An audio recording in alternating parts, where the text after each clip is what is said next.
بہو پر روز الزام لگتا کہ وہ گھر سے چیزیں چراتی ہے، جو بھی چیز شوہر باہر سے بھیجتا ہے وہ دوسرے دن غائب ہوتی ہے۔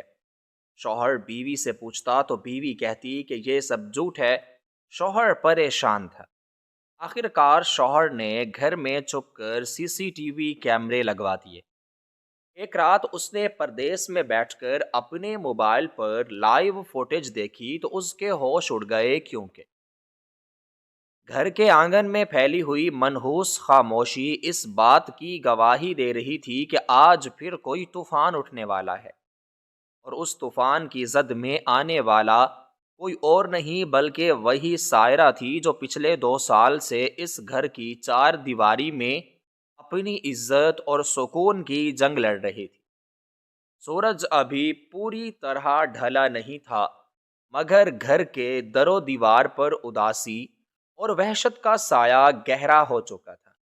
ساس کی آواز کسی تیز دھار آلے کی طرح فضا کا سینہ چیرتی ہوئی بلند ہوئی اور سیدھی سائرہ کے دل پر جا لگی، جو باورچی خانے میں برتن سمیٹ رہی تھی۔ الزام وہی پرانا تھا، مگر اس بار شدت پہلے سے کہیں زیادہ تھی، کیونکہ اس بار غائب ہونے والی چیز کوئی معمولی رقم نہیں تھی، بلکہ وہ 50,000 روپے تھے جو عمر نے اپنی ماں کے علاج اور گھر کے راشن کے لیے بھیجے تھے۔ ساس کا کہنا تھا کہ اس نے صبح ہی پیسے الماری کے نچلے خانے میں رکھے تھے، اور اب جب ضرورت کے تحت دیکھا تو وہاں کچھ بھی نہیں تھا سوائے خالی جگہ کے۔ یہ سنتے ہی سسر بھی اپنے کمرے سے باہر نکل آئے، اور ان کی آنکھوں میں تیرتا ہوا شک اور غصہ دیکھ کر سائرہ کا دم گھٹنے لگا۔ وہ جانتی تھی کہ اب کوئی بھی اس کی بات کا یقین نہیں کرے گا، کیونکہ پچھلے 6 ماہ سے یہ سلسلہ تواتر کے ساتھ چل رہا تھا۔ کبھی 1,500 غائب ہوتے تو کبھی سونے کی چوڑی بالیاں، اور آج تو حد ہی ہو گئی تھی کہ پوری کی پوری رقم کا صفایا ہو چکا تھا۔ ساس نے الماری کھلی چھوڑ کر صحن میں ہی عدالت لگا لی، اور سائرہ کو بازو سے پکڑ کر باہر کھینچ لایا گیا۔ اس کا دوپٹہ سر سے ڈھلک گیا تھا اور چہرہ خوف سے زرد پڑ چکا تھا۔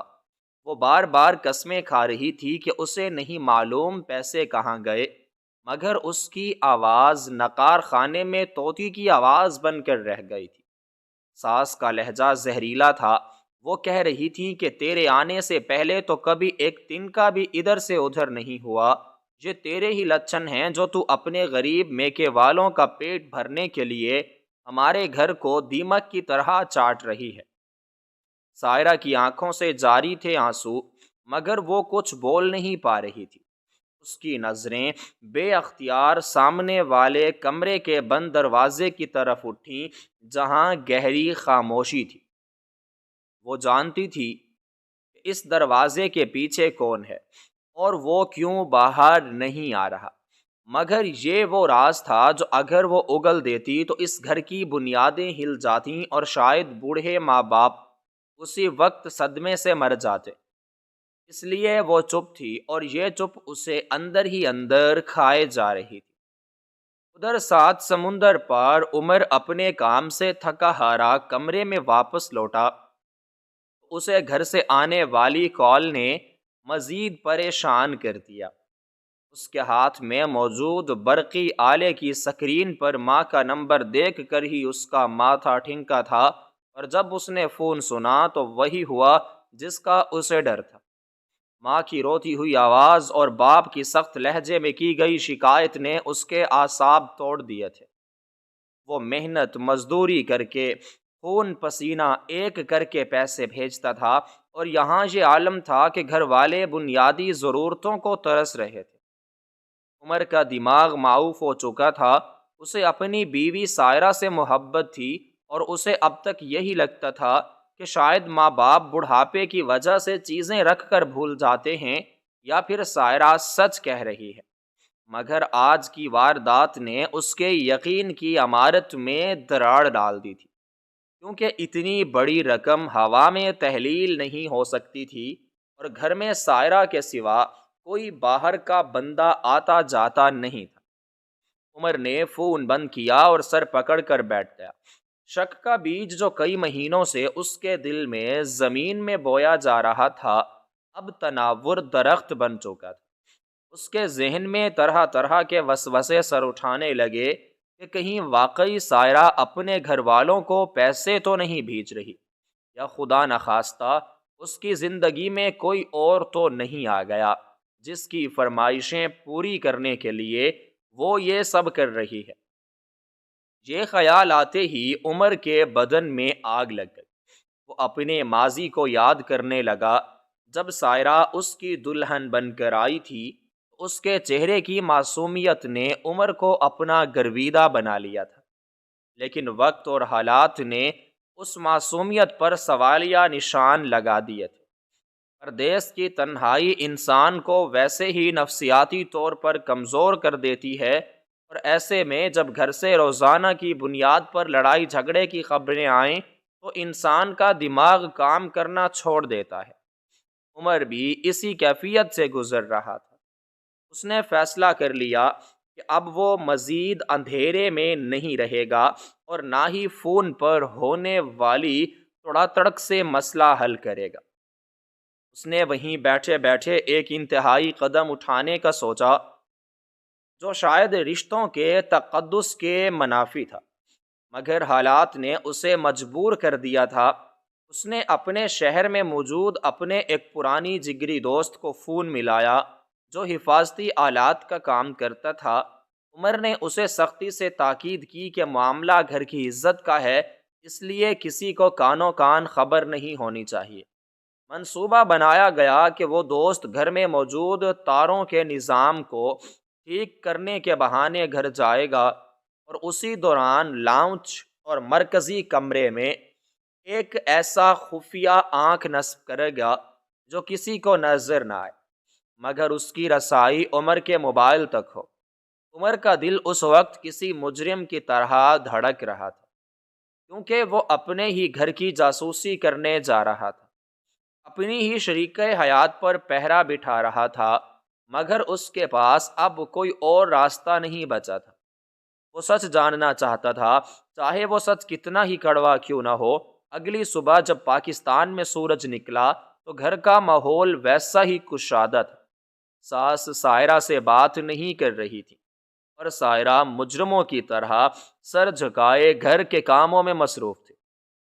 اس کے دل میں بار بار یہ خیال آ رہا تھا کہ وہ اپنا دفاع کرے، وہ چیخ چیخ کر بتا دے کہ یہ چور کون ہے، مگر پھر اسے اپنی ننند اور دیور کا چہرہ یاد آ جاتا اور خاندان کی وہ عزت یاد آ جاتی جس کا واسطہ اس کے شوہر نے رخصتی کے وقت دیا تھا۔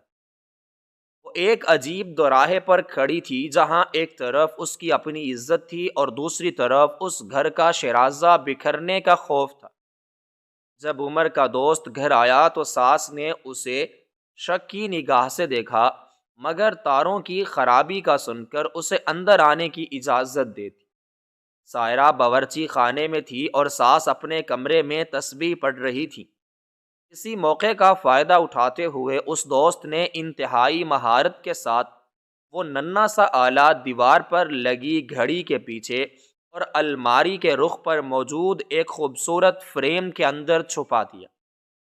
اس دوران اس دوست کے ماتھے پر پسینہ آ گیا تھا کہ کہیں سائرہ یا ساس میں سے کوئی دیکھ نہ لے، کیونکہ اگر وہ پکڑا جاتا تو عمر کا بنا بنایا منصوبہ خاک میں مل جاتا۔ لیکن قسمت نے ساتھ دیا اور یہ کام انتہائی صفائی سے ہوا کہ کسی کے وہم و گمان میں بھی نہ ہو سکا کہ اب اس گھر کی چار دیواری محفوظ نہیں رہی۔ کام ختم کر کے دوست چلا گیا اور عمر کو پیغام مل گیا کہ آنکھ کھل چکی ہے، اب بس منظر کا انتظار ہے۔ عمر پردیس میں بیٹھا اپنے موبائل کی سکرین کو گھور رہا تھا، جہاں اب اس کے گھر کا لاؤنج صاف دکھائی دے رہا تھا۔ سب کچھ نارمل لگ رہا تھا، لوگ آ جا رہے تھے۔ دوپہر کا کھانا لگتے ہوئے اس نے دیکھا کہ سائرہ نے کچھ نہیں کھایا۔ وہ بس سب کو ٹوٹی روٹی دیتی اور پھر خاموشی سے ایک کونے میں بیٹھ گئی۔ عمر کے دل میں ایک ٹھیس اٹھی کہ شاید وہ غلط کر رہا ہے، شاید اس کی بیوی بھوکھی پیاسی ظلم سہ رہی ہے، لیکن پھر خالی الماری کا خیال اسے دوبارہ پتھر بنا دیتا۔ شام کے سائے گہرے ہونے لگے اور گھر میں معمول کی سرگرمیاں مدھم پڑھنے لگیں۔ ساس نے زور سے دروازے بند کیے اور بڑبڑاتے ہوئے اپنے کمرے میں چلی گئی۔ سسر بھی حقہ پی کر سونے لیٹ گئے۔ اب سکرین پر صرف خالی برآمدہ اور وہ الماری نظر آ رہی تھی جو تمام فساد کی جڑ تھی۔ عمر کی نظر صرف اس وقت کا انتظار کر رہی تھی جب رات کا اندھیرا چھائے گا اور گھر کے مکین اپنی اپنی خوابگاہوں میں چلے جائیں گے، کیونکہ چوری ہمیشہ رات کے سناٹے میں ہوتی تھی اور چور وہی ہوتا ہے جو گھر کے بھید جانتا ہو۔ عمر کا دل خوف اور امید کی ملی جلی کیفیت میں ڈوبا ہوا تھا۔ اسے ڈر تھا کہ کہیں اس کی بیوی واقعی گناہ گار نہ نکلے، اور امید تھی کہ شاید یہ سب کچھ کوئی غلط فہمی ہو، مگر اسے یہ اندازہ نہیں تھا کہ جو حقیقت اس کی آنکھیں دیکھنے والی ہیں وہ اس کے وہم و گمان سے بھی زیادہ بھیانک ہوگی۔ دن گزرتا گیا اور شام کا سایہ گہرا ہوتا گیا۔ گھر میں بتیاں بجھنے لگیں اور سناٹا چھانے لگا۔ سائرہ اپنے کمرے میں چلی گئی، ساس سسر بھی سو گئے۔ عمر کی آنکھیں پتھرائی ہوئی تھیں اور وہ پلک چپکنے سے بھی ڈر رہا تھا کہ کہیں کوئی اہم لمحہ ضائع نہ ہو جائے۔ اس کے کمرے میں گھڑی کی ٹک ٹک بھی اسے ہتھوڑے کی ضرب لگ رہی تھی۔ وہ بار بار پہلو بدل رہا تھا۔ کبھی وہ سوچتا کہ اگر سائرہ چور نکلی تو وہ اسے طلاق دے دے گا، کبھی سوچتا کہ نہیں، وہ اسے سمجھائے گا، لیکن اگر چور کوئی اور ہوا تو؟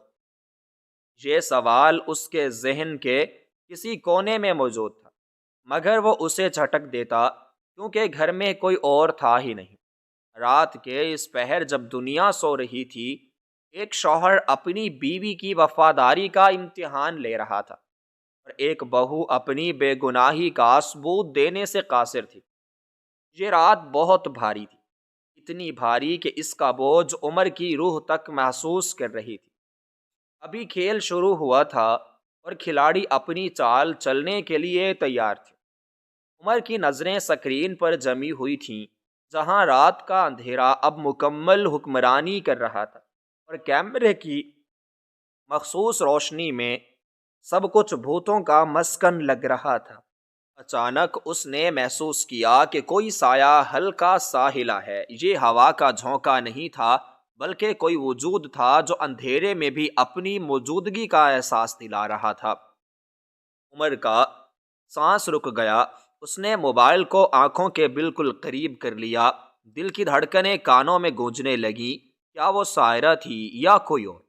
مگر پردے کے پیچھے چھپا اصل کردار ابھی منظر عام پر نہیں آیا تھا، اور یہی وہ سسپینس تھا جو عمر کی رگوں میں خون کی جگہ دوڑ رہا تھا کہ آخر اس گھر کا بھیدی کون ہے جو لنکا ڈھا رہا ہے۔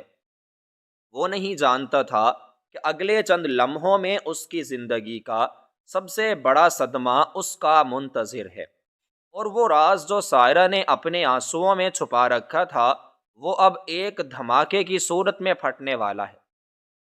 رات کا وہ تیسرا پہر تھا جب کائنات پر ایک ایسی پر اسرار اور گہری خاموشی طاری تھی جسے صرف کسی بڑے طوفان کی آمد کا پیش خیمہ ہی سمجھا جا سکتا تھا۔ ساتھ سمندر پار بیٹھے عمر کی آنکھوں سے نیند کوسوں دور تھی، اور اس کے اعصاب پر ایک ایسا تناؤ مسلط تھا جو اسے کسی پل چین نہیں لینے دے رہا تھا۔ اس کے ہاتھ میں موجود وہ چھوٹا سا برقی آلہ جس کی سکرین پر اس وقت اس کے اپنے گھر کا اندرونی منظر لرز رہا تھا، اس کے لیے دنیا کا سب سے خوفناک آئینہ بن چکا تھا۔ اس کے دل کی دھڑکنیں کسی ہتھوڑے کی طرح اس کی پسلیوں سے ٹکرا رہی تھیں، کیونکہ جسے وہ اپنی زندگی کا سکون اور محافظ سمجھتا تھا آج وہی اس کے شک کے نشانے پر تھا۔ اس نے اپنے گھر کے در و دیوار کی حفاظت کے لیے جو خفیہ آنکھ نصب کی تھی وہ اب کسے اور ہی دکھانے والی تھی۔ سکرین پر نظر آنے والا منظر سیاہ و سفید تھا، جس میں رات کی تاریکی نے ہر چیز کو ایک دھندلے سائے میں تبدیل کر دیا تھا۔ لیکن عمر کی نظریں اس الماری پر جمی ہوئی تھیں جو گزشتہ کئی ماہ سے فساد کی جڑ بنی ہوئی تھی۔ یہ وہ الماری تھی جہاں سے کبھی زیور غائب ہوتا تو کبھی وہ رقم جو وہ خون پسینہ ایک کر کے اپنے بوڑھے والدین اور بیوی کے آرام کے لیے بھیجتا تھا۔ ہر بار الزام سائرہ پر لگتا اور ہر بار وہ آنکھوں میں آنسو لیے قسمیں کھاتی کہ اس نے کچھ نہیں لیا، مگر عمر کا اعتبار اب ڈگمگا چکا تھا۔ اس لیے آج وہ جاگ رہا تھا تاکہ سچ کو اپنی آنکھوں سے دیکھ سکے اور دودھ کا دودھ اور پانی کا پانی ہو سکے۔ کمرے میں مدھم سی روشنی تھی جو باہر گلی میں جلنے والے بلب کی وجہ سے کھڑکی کی جالیوں سے چھن کر فرش پر عجیب و غریب اشکال بنا رہی تھی۔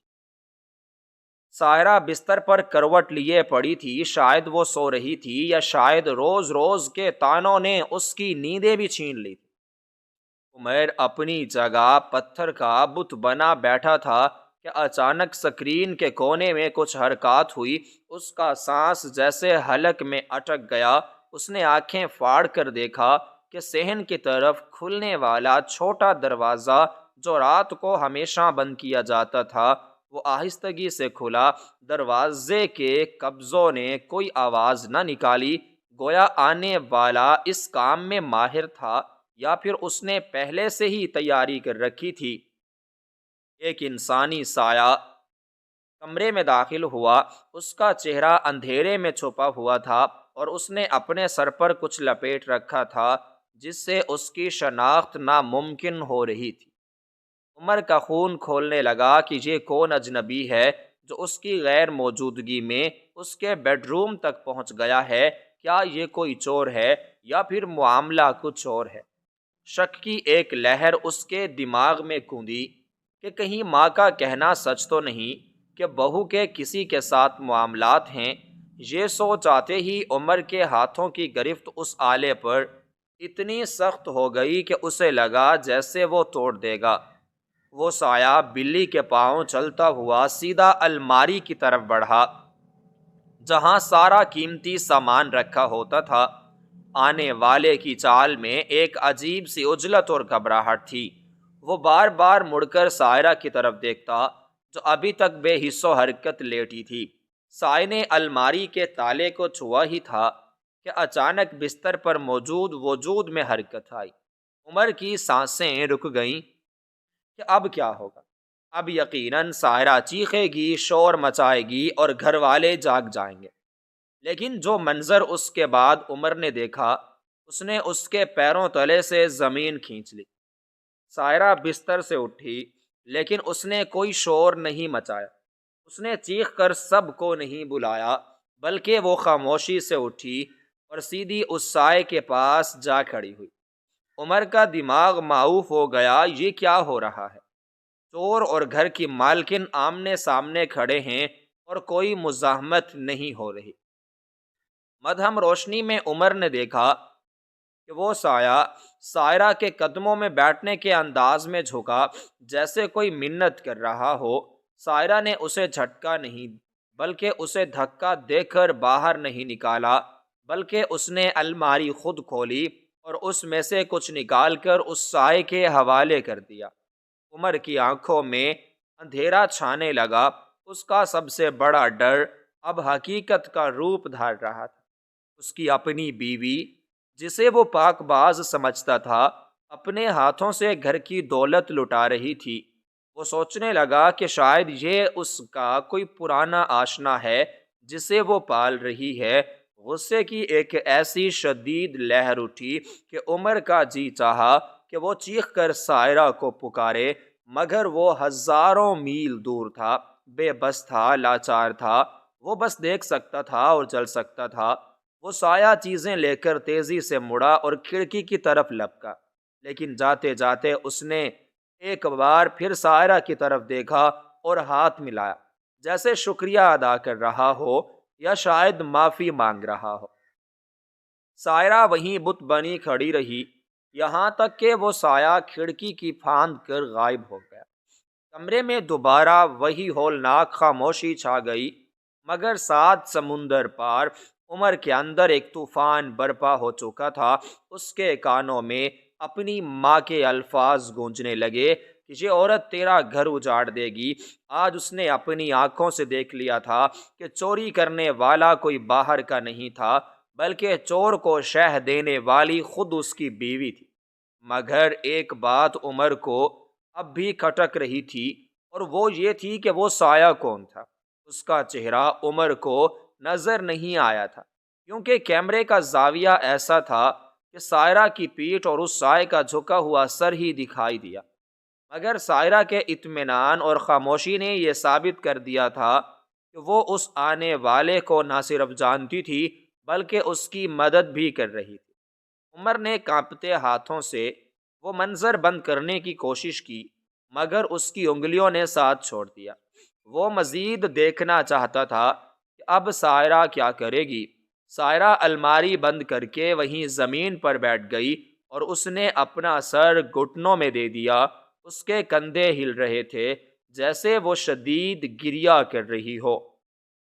عمر کو اس کے رونے پر ترس نہیں آیا، بلکہ اسے لگا کہ یہ مگر مچھ کے آنسو ہیں جو وہ اپنے گناہوں پر پردہ ڈالنے کے لیے بہا رہی ہے۔ عمر کے ذہن میں ماضی کی فلم چلنے لگی کہ کیسے اس نے ماں باپ کے خلاف جا کر سائرہ سے پسند کی شادی کی تھی، کیسے اس نے سب کو یقین دلایا تھا کہ یہ لڑکی گھر کو جوڑ کر رکھے گی، مگر آج وہ لڑکی گھر کی جڑیں کھوکھلی کر رہی تھی۔ اسے اپنی پسند پر افسوس ہونے لگا، اسے اپنی محبت پر گھن آنے لگی۔ اس نے سوچا کہ صبح ہوتے ہی وہ گھر فون کرے گا اور سب کو بتا دے گا کہ اس نے کیا دیکھا ہے۔ وہ ویڈیو ثبوت کے طور پر سب کو دکھائے گا اور سائرہ کو گھر سے نکال دے گا۔ یہی وہ خیالات تھے جو اس کے دماغ میں ابل رہے تھے کہ اچانک سکرین پر دوبارہ حرکت ہوئی۔ عمر چونک گیا۔ کیا وہ سایہ واپس آ گیا ہے؟ کیا اس کی ہوس ابھی پوری نہیں ہوئی؟ اس نے دیکھا کہ کھڑکی سے وہی سایہ دوبارہ اندر کودا ہے، مگر اس بار اس کی چال میں لڑکھڑاہٹ تھی۔ وہ سیدھا کھڑا نہیں ہو پا رہا تھا۔ سائرہ جو ابھی تک زمین پر بیٹھی رو رہی تھی، اسے دیکھ کر ایک دم کھڑی ہو گئی۔ وہ سایہ اس کے قریب آیا اور اس بار وہ سائرہ کے قدموں میں گر گیا۔ روشنی کا زاویہ کچھ ایسا تھا کہ عمر کو اب کچھ دکھائی دینے لگا تھا۔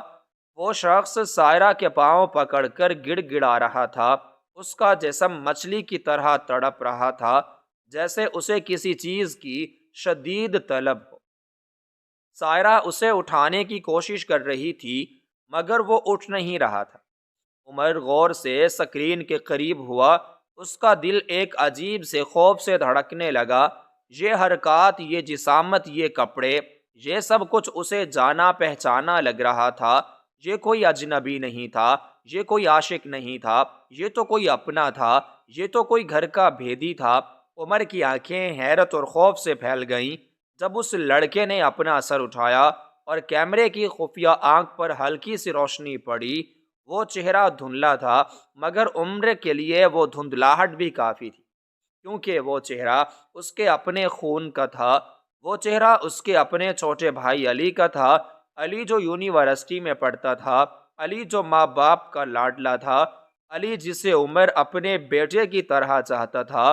عمر کا دماغ چکرا گیا۔ اسے اپنی آنکھوں پر یقین نہیں آ رہا تھا کہ یہ علی ہے۔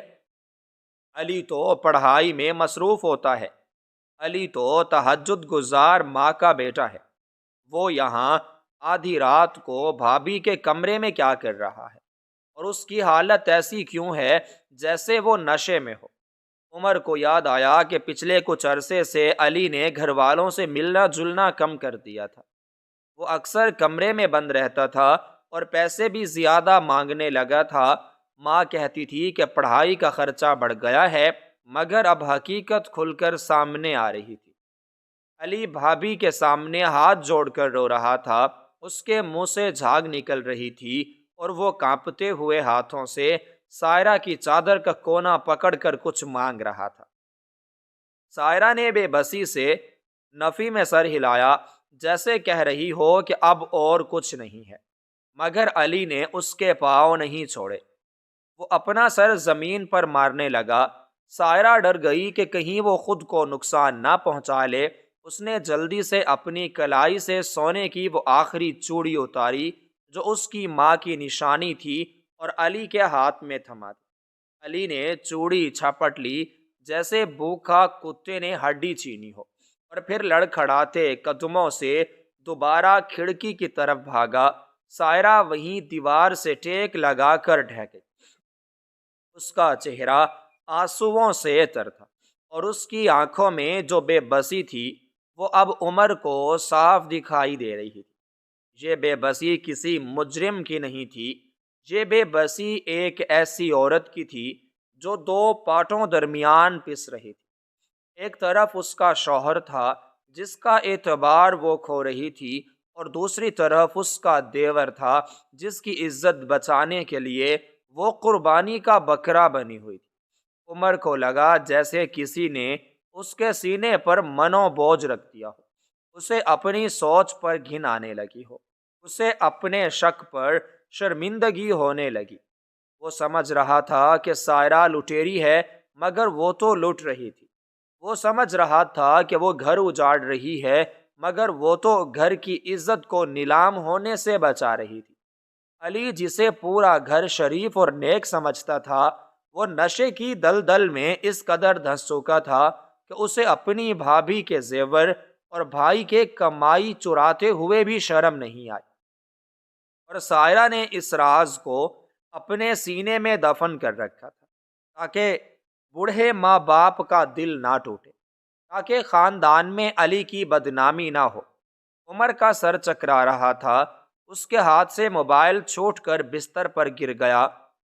وہ خود کو کوسنے لگا کہ اس نے کیوں سائرہ پر شک کیا، اس نے کیوں اس معصوم پر اتنا ظلم ہونے دیا۔ وہ وہاں اکیلی اس عذاب کو سہ رہی تھی، روزانہ ساس سسر کی جھڑکیاں سنتی تھی، چور کہلواتی تھی، مگر زبان سے اف تک نہیں کرتی تھی، کیونکہ وہ جانتی تھی کہ جس دن اس نے سچ بول دیا اس دن اس گھر میں قیامت آ جائے گی۔ اس دن ماں کا مان ٹوٹ جائے گا، باپ کا سر جھک جائے گا۔ عمر کی آنکھوں سے بے اختیار آنسو جاری ہو گئے۔ یہ آنسو پچھتاوے کے تھے، یہ آنسو سائرہ کی عظمت کے اعتراف کے تھے۔ اس نے دوبارہ موبائل اٹھایا۔ سائرہ ابھی تک وہیں بیٹھی تھی، تنہا، ویران اور اداس۔ عمر کا دل چاہا کہ وہ اڑ کر اس کے پاس پہنچ جائے اور اس کے قدموں میں گر کر معافی مانگے، اس کے آنسو اپنے ہاتھوں سے صاف کرے اور اسے بتائے کہ تم چور نہیں ہو، تم تو اس گھر کی سب سے بڑی محافظ ہو، مگر فاصلہ بہت زیادہ تھا اور وقت بہت کم۔ عمر جانتا تھا کہ اب اسے خاموش نہیں رہنا، اب اسے اس ڈرامے کا اختتام کرنا ہے، مگر سلیقے سے، تاکہ سانپ بھی مر جائے اور لاٹھی بھی نہ ٹوٹے۔ لیکن اس کے دل میں علی کے لیے شدید غصہ تھا کہ اس نے اپنی بھابھی کو اس مقام پر لا کھڑا کیا۔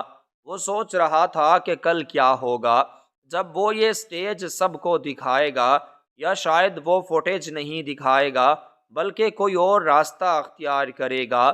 رات بیت رہی تھی، مگر عمر کے لیے یہ رات زندگی کی سب سے لمبی اور سیاہ رات بن چکی تھی، جس نے اس کی آنکھوں سے وہ پٹی ہٹا دی تھی جو سماج اور غلط فہمیوں نے باندھ رکھی تھی۔ راز فاش ہو چکا تھا، مگر صرف عمر پر، ابھی گھر والوں پر یہ حقیقت کھلنا باقی تھی، اور یہ انکشاف ایک نیا امتحان لانے والا تھا۔ عمر کے کمرے میں پھیلی ہوئی رات کی سیاہی اب اس کے دل کی ویرانی کے سامنے مان پڑ چکی تھی۔ وہ کئی گھنٹوں تک بے حس و حرکت بیٹھا رہا اور اس کی نگاہوں کے سامنے بار بار وہی منظر گھومتا رہا جس میں اس کا اپنا چھوٹا بھائی اس کی بیوی کے قدموں میں گر کر اپنی رگوں میں دوڑنے والے زہر کی بھیک مانگ رہا تھا۔ اس انکشاف نے عمر کی روح کو جھنجھوڑ کر رکھ دیا تھا، کیونکہ یہ صرف چوری کا معاملہ نہیں تھا بلکہ یہ اس اعتماد کے قتل کا معاملہ تھا جو اس نے اپنے بھائی پر کیا تھا، اور یہ اس ظلم کی داستان تھی جو اس کی بیوی خاموشی سے سہ رہی تھی۔ عمر نے فیصلہ کر لیا کہ اب مزید خاموشی گناہ ہوگی، لہٰذا اس نے فوراً اپنے اسی دوست سے رابطہ کیا اور اسے کہا کہ وہ رات کی اس ویڈیو کا وہ مخصوص حصہ محفوظ کر کے اسے بھیج دے جس میں علی کا چہرہ اور سائرہ کی مجبوری صاف دکھائی دے رہی ہو۔ دوست نے بغیر کوئی سوال کیے حکم کی تعمیل کی، اور چند ہی منٹوں میں وہ تباہ کن سچائی عمر کے موبائل میں محفوظ ہو گئی۔ اب اگلا مرحلہ سب سے کٹھن تھا، یعنی اپنے بوڑھے والدین کو یہ بتانا کہ ان کی تربیت میں کہاں کمی رہ گئی تھی، اور ان کا وہ لاڈلا جسے وہ اپنی آنکھوں کا تارا سمجھتے تھے، وہ دراصل اس گھر کے سکون کو نگلنے والا اژدہا بن چکا ہے۔ عمر نے فجر کی اذانوں کا انتظار کیا، کیونکہ وہ جانتا تھا کہ یہی وہ وقت ہے جب اس کے والد مسجد سے واپس آ کر صحن میں بیٹھتے ہیں اور اماں تسبیح پڑھتی ہیں۔ ساتھ سمندر پار بیٹھے بیٹھے نے کانپتے ہاتھوں سے اپنے باپ کا نمبر ملایا، اور دوسری طرف گھنٹی بجنے لگی۔ ہر گزرتے لمحے کے ساتھ عمر کا دل ڈوب رہا تھا، کیونکہ وہ جانتا تھا کہ اس کی ایک بات اس گھر میں قیامت برپا کر دے گی۔ فون اٹھاتے ہی باپ کی شفقت بھری آواز آئی تو عمر کی آنکھوں سے آنسو جاری ہو گئے۔ اس نے روتے ہوئے کہا کہ بابا، میں نے چور پکڑ لیا ہے۔ بابا یہ سن کر چونک گیا اور فوراً اماں کو آواز دی کہ سنو، عمر نے چور کا پتہ لگا لیا ہے۔ ماں دوڑی ہوئی آئی اور خوشی سے بولی کہ میرا بیٹا جیتا رہے، میں نہ کہتی تھی کہ اسی کل موہی سائرہ کے کرتوت ہیں، اب جلدی سے بتا تاکہ میں اسے گھر سے دھکے دے کر نکالوں۔ ماں کے یہ الفاظ عمر کے کانوں میں پگھلے ہوئے سیسے کی طرح اترے، اور اس نے گلوگیر لہجے میں کہا کہ اماں، سائرہ بے قصور ہے، اور چور وہ ہے جس پر آپ اپنی جان چھڑکتی ہیں۔ ماں نے غصے سے کہا کہ تیرا دماغ تو نہیں چل گیا؟ پردیس جا کر کون ہے وہ جس نے میری بہو کو بے گناہ ثابت کر دیا؟ عمر نے مزید بحث کرنے کی بجائے کہا کہ میں آپ کے موبائل پر ایک ویڈیو بھیج رہا ہوں، اسے ابھی اور اسی وقت سب کے سامنے چلائیں اور علی کو بھی وہیں بلائیں۔ باپ نے حیرت سے فون بند کیا اور عمر کے بھیجے ہوئے پیغام کا انتظار کرنے لگے۔ چند ہی لمحوں میں ویڈیو آ گئی۔ باپ نے کانپتے ہاتھوں سے ویڈیو چلائی تو چھوٹی سی سکرین پر رات کا وہ اندھیرا منظر چلنے لگا جس میں ایک سایہ سائرہ کے کمرے میں داخل ہو رہا تھا۔ ماں فخریہ انداز میں بولی کہ دیکھ لو، میں نہ کہتی تھی کہ کوئی غیر محرم آتا ہے، لیکن اگلے ہی لمحے جب کیمرے کی آنکھ نے علی کا چہرہ دکھایا تو ماں کے حلق سے ایک دل خراش چیخ نکلی اور وہ وہیں صحن میں گر گئی۔ باپ کی آنکھیں پھٹی کی پھٹی رہ گئیں، کیونکہ وہ لڑکا جو سائرہ کے پاؤں میں لوٹ رہا تھا اور نشے کے لیے گڑ گڑا رہا تھا، وہ کوئی اور نہیں، ان کا اپنا علی تھا۔ ویڈیو میں علی کی آواز صاف آ رہی تھی کہ بھابھی، خدا کے لیے مجھے پیسے دے دیں ورنہ میں مر جاؤں گا، اور سائرہ روتے ہوئے اپنی آخری چوڑی اسے دے رہی تھی۔ یہ منظر دیکھ کر باپ کے ہاتھ سے موبائل چھوٹ گیا اور وہ سر پکڑ کر زمین پر بیٹھ گئے۔ گھر میں کوہرام مچ گیا۔ سائرہ جو باورچی خانے میں ناشتہ بنا رہی تھی، شور سن کر باہر آئی تو دیکھا کہ ساس بے ہوش پڑی ہیں اور سسر دیوار سے ٹیک لگائے رو رہے ہیں۔ وہ گھبرا گئی اور سمجھی کہ شاید عمر نے اسے طلاق دے دی ہے، لیکن تبھی سسر نے سر اٹھا کر سائرہ کو دیکھا۔ ان کی آنکھوں میں وہ نفرت نہیں تھی جو کل تک تھی، بلکہ اب وہاں شرمندگی اور پچھتاوے کے سمندر موجزن۔ اسی اثنا میں علی بھی اپنے کمرے سے باہر نکل آیا۔ اس کی حالت غیر تھی اور وہ نشے کے ٹوٹنے کی وجہ سے کانپ رہا تھا۔ باپ نے جیسے ہی علی کو دیکھا تو ان کے اندر کا غصہ لاوے کی طرح پھٹ پڑا۔ وہ اپنی جگہ سے اٹھے اور علی کے منہ پر ایک زوردار تماچا رسید کیا جس کی گونج پورے گھر میں سنائی تھی۔ باپ نے چیخ کر کہا کہ ہم نے تجھے پالا پوسا پڑھایا لکھایا اور تو نے ہمارے بڑھاپے کی عزت خاک میں ملا دی۔ تو اپنی بھابھی کے زیور چراتا رہا اور ہم اس معصوم بچی پر ظلم کرتے رہے۔ تجھے شرم نہیں آئی اپنی ماں جیسی بھابھی کے پاؤں میں گرتے ہوئے؟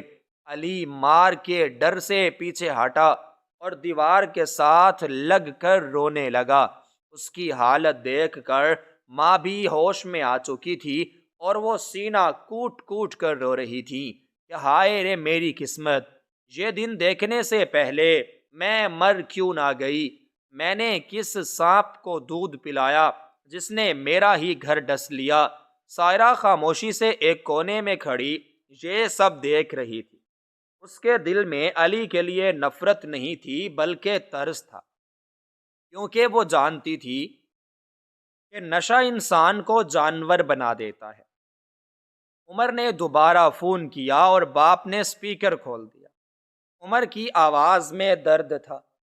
اس نے کہا کہ بابا، آپ لوگ سائرہ کو کوستے رہے، اسے چور کہتے رہے، مگر وہ آپ لوگوں کی عزت بچانے کے لیے اپنی عزت داؤ پر لگاتی رہی۔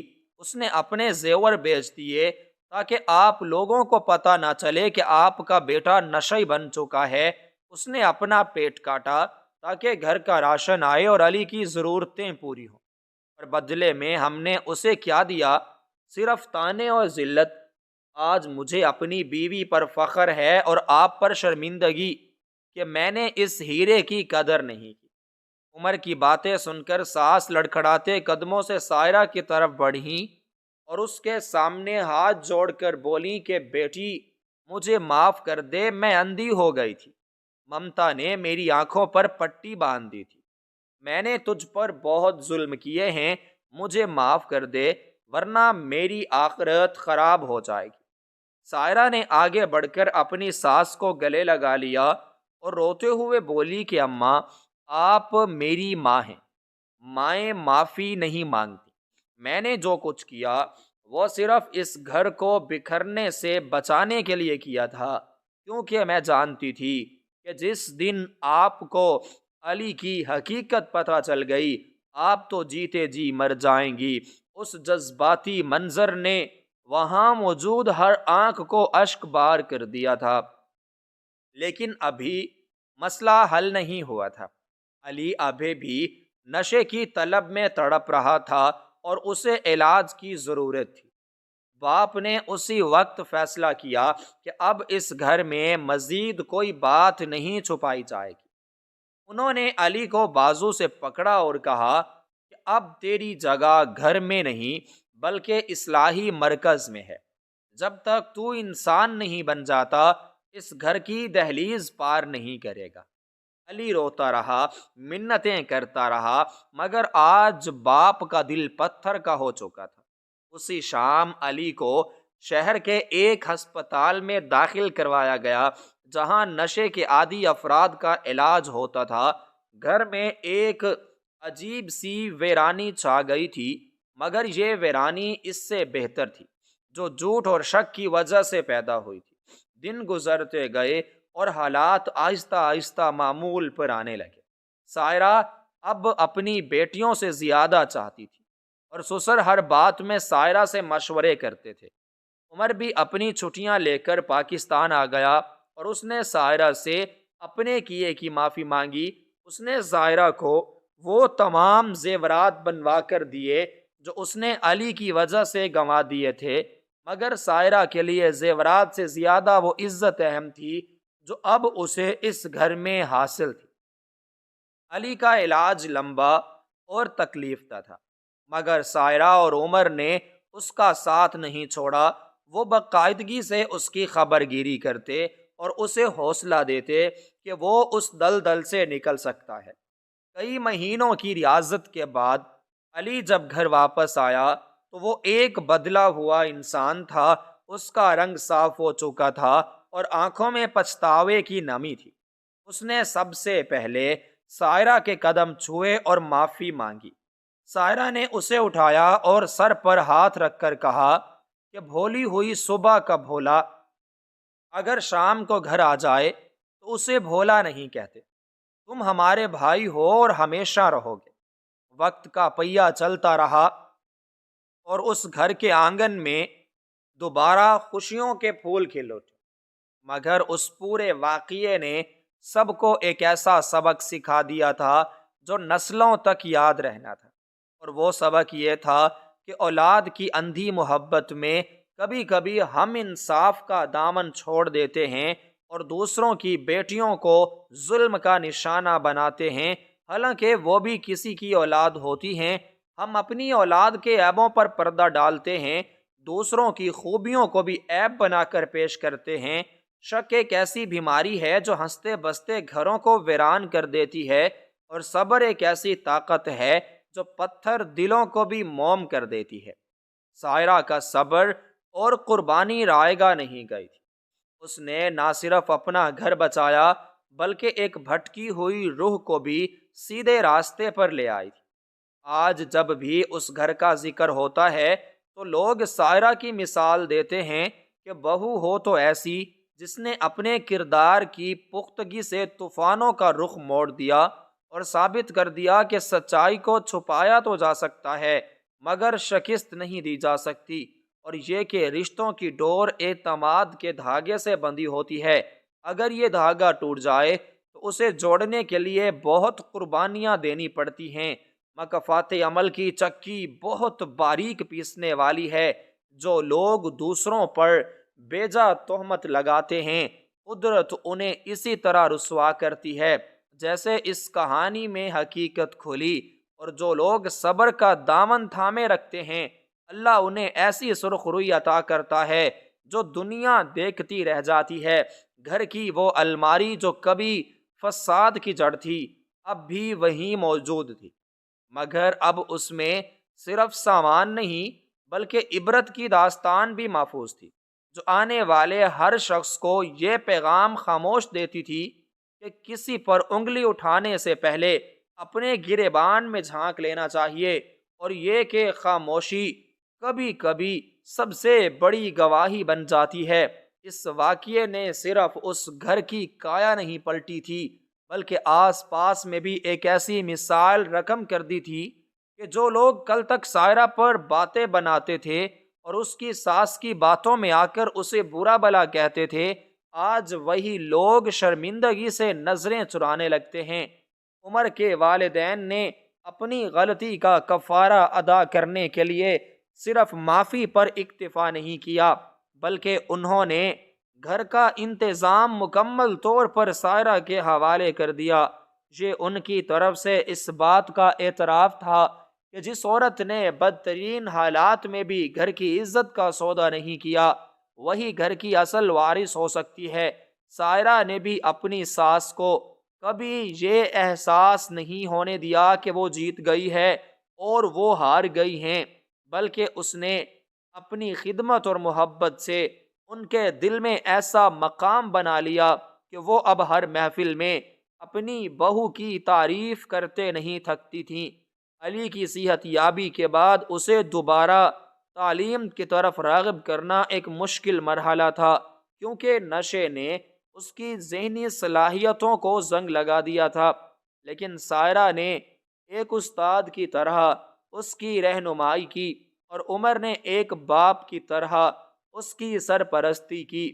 دھیرے دھیرے علی اپنی پرانی زندگی کی طرف لوٹنے لگا اور اس نے یونیورسٹی میں دوبارہ داخلہ لے لیا۔